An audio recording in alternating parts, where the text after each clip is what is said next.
Hello दोस्तों, मैं आपका होस्ट प्रतीक आ गया हूँ हॉरर स्टोरी का एक और एपिसोड लेकर। और आपको अगर यह कहानी अच्छी लग रही है तो प्लीज़ चैनल को सब्सक्राइब ज़रूर करें। ये कहानी है एक लड़के की जिसका नाम अमन था। कैसे उसके पापा जी एक अनजान औरत को गाड़ी में बिठाकर घर ले आते हैं और उसके परिवार की जान खतरे में आ जाती है। तो आगे की कहानी हम लोग अमन के द्वारा सुनेंगे। दोस्तों, मेरा नाम अमन है। मेरे घर में हम 3 लोग रहते हैं, मैं, मेरी मम्मी और पापा जी। एक दिन की बात है, फरवरी का महीना था तो ठंड भी काफ़ी पड़ रही थी। चारों तरफ घना कोहरा छाया हुआ था। क्योंकि ठंड में अंधेरा जल्दी हो जाता है तो सारे लोग जल्दी कार्यालय का काम ख़त्म करके घर की तरफ निकल रहे थे।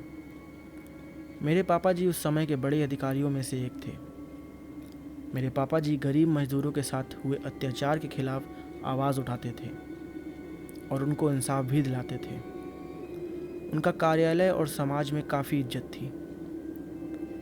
उनकी कार्यालय और समाज में काफ़ी इज्जत थी। रोज़ की तरह ही उस दिन काम खत्म होने के बाद पापा जी कार्यालय से अपनी गाड़ी लेकर घर के लिए निकल गए।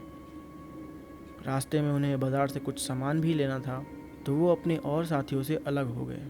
उन्होंने घर के लिए कुछ ज़रूरी सामान लिया और गाड़ी लेकर आगे बढ़ गए। वहीं बाज़ार के सामने से एक जंगल का रास्ता है जो बाज़ार से हमारे घर की दूरी बहुत कम कर देता है। आगे जाने पर उन्हें चिकन का बाज़ार दिखा और वो चिकन खरीदने के लिए रुक गए। चिकन लेने में टाइम ज़्यादा हो गया था। उन्होंने जब अपनी घड़ी पर ध्यान दिया तो उन्हें आभास हुआ कि आज तो घर जाने में बहुत ज़्यादा देर हो जाएगी। फिर ये सब ले जाने का कोई भी फ़ायदा नहीं है। यही सब ध्यान कर उन्होंने सोचा कि क्यों ना जंगल के रास्ते निकला जाए तो जल्दी पहुंच जाऊंगा।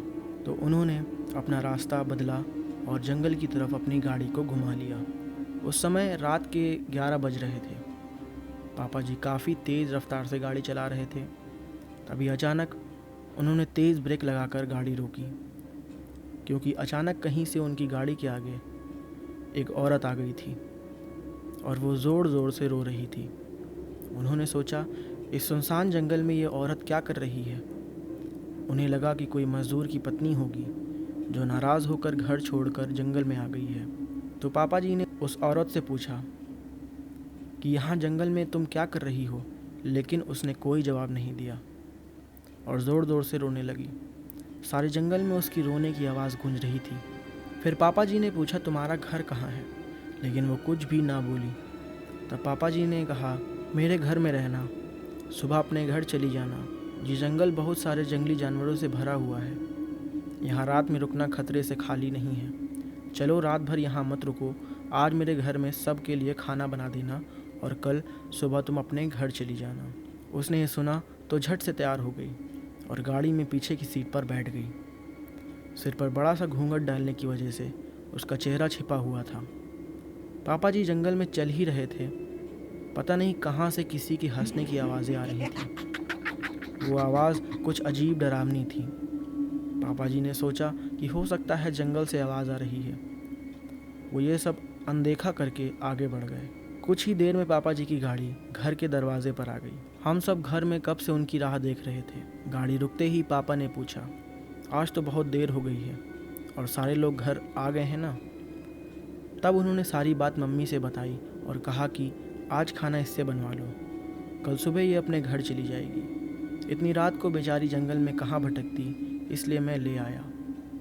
पर मम्मी को इस औरत में कुछ अजीब लग रहा था कि कहीं ये चोर तो नहीं। रात को सोने के बाद या खाने के समय कहीं घर का सामान ही ना चुरा के भाग जाए। पर वो पापा जी की बात को कैसे मना कर सकती थी। उन्होंने उस औरत को कहा, देखो आज तो मैं रख ले रही हूँ, लेकिन कल सुबह होते ही यहाँ से तुम चली जाना और जाओ रसोई में ये सामान उठा कर ले जाओ और खाना बना दो। उसने फिर से जवाब नहीं दिया, बस हूँ हूँ कर रही थी और वो सारा सामान लेकर माँ के पीछे रसोई तक आ गई और रसोई में सारा सामान रखवा कर माँ ने उसे खाना बनाने के लिए जल्दी से कहा और माँ वहाँ से चली गई। लेकिन उनका मन कुछ परेशान सा था, क्योंकि एक तो वो घूंघट इतना लंबा डाले थी कि उसका चेहरा देखना भी मुश्किल हो रहा था। और वो अपने मुंह से कुछ बोल भी नहीं रही थी। फिर मम्मी 20 मिनट बाद रसोई में उसे देखने के लिए गई कि वो क्या कर रही है और उसका चेहरा भी देखना चाहती थी। लेकिन जब मम्मी वहाँ पहुँची तो देखा कि वो चिकन के थैले से कच्चा चिकन खा रही है और ऐसे खा रही है जैसे कोई जानवर खा रहा हो। ये देखकर उनकी आंखें फटी की फटी रह गईं। उनके पैर बिल्कुल ही जम गए, ना उनसे आगे जाया जा रहा था ना पीछे। ये दृश्य देखकर मम्मी सहम गई थी। जब उस औरत के सर से घूंघट हटा तो उसका आधा चेहरा बुरी तरीके से जला हुआ था और आंखें एकदम लाल लाल थी। लंबे बाल, लंबे मुड़े हुए नुकीले नाखून। ऐसा लग रहा था कि कोई इंसान नहीं, वो कोई प्रेत है। मम्मी धीरे धीरे बिना कोई आवाज़ किए रसोई से बाहर जाने लगी। तभी वो एकदम से पीछे मुड़ी तो उनके सामने वो चुड़ैल आ गई। मम्मी डर के मारे ज़ोर से चिल्लाईं। उनकी चीख सुन के हम सब रसोई में आ गए तो देखा कि वो चुड़ैल मम्मी को अपनी काली शक्तियों से बिना उनका गला पकड़े हवा में टांगी हुई है और ज़ोर ज़ोर से डरावनी हंसी हंस रही है। ये सब देखकर हम सब भी डर गए थे। मैं चुपके से वहाँ से निकल के पास ही के एक तांत्रिक बाबा को बुला लाया। उन्होंने जैसे तैसे उस चुड़ैल को काबू में किया और पापा जी से कहा कि जहाँ से तुम इसे लेकर आए थे वहाँ पर इसकी कब्र बनी हुई है, वहाँ जाके इस पानी को कब्र में चारों तरफ गिरा देना।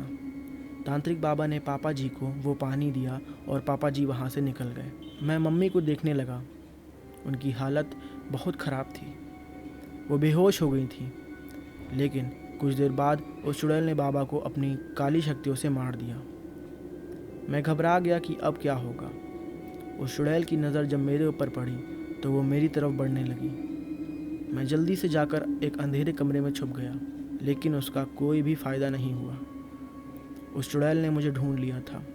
वो मेरे एकदम सामने आ गई और डरावनी आवाज़ में बोली, अब क्या करेगा तू? मैं भागने लगा। फिर अचानक वो मेरे सामने आ जाती है। मैं पूरे घर में भागा भागा फिर रहा था। तब उस चुड़ैल ने मुझे पकड़ लिया और मेरा गला दबाने लगी। मुझे सांस नहीं आ रही थी। तभी वो चुड़ैल ज़ोर से चिल्लाई और उसका एक हाथ जल के राख हो गया। देखते ही देखते उस चुड़ैल का शरीर जल के राख हो गया। उस समय मैंने सोचा कि पापा जी ने अपना काम कर दिया है और उस चुड़ैल से हम लोगों को बचा लिया है। हम लोग जल्दी से मम्मी को हॉस्पिटल लेकर गए और वो वहाँ पर ठीक हो गई।